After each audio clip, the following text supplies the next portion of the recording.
মানুষ যখন অজর দ্বারায় কান্না করতে থাকে, আমার মাটা মারা গেল, আমার বাবাটা আমাকে ছেড়ে চলে গেল, আমার স্বামীটা মারা গেল, আমার স্ত্রীটা মারা গেল, যখনই মৃত্যুর সংবাদ মুসলমান শুনে সবাই মিলে আমরা একটা আয়াত পড়ি। সবাই মিলে বলুন তো আয়াতটা।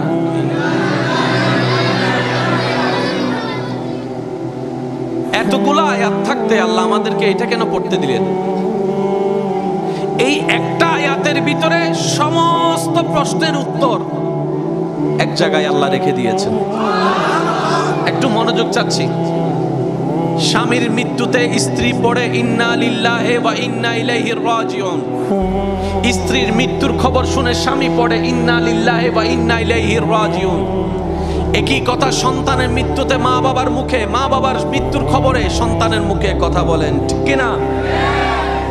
আল্লাহ কি বুঝাতে চাচ্ছেন? সন্তান যখন বাবার দেহটা ধরে কান্না করতে আছে, কিরে কাঁদো কেন? আমার বাবা গিয়েছে, হারালাম আমার বাবা। শব্দটা একটা খেয়াল করবেন, আমার বাবা।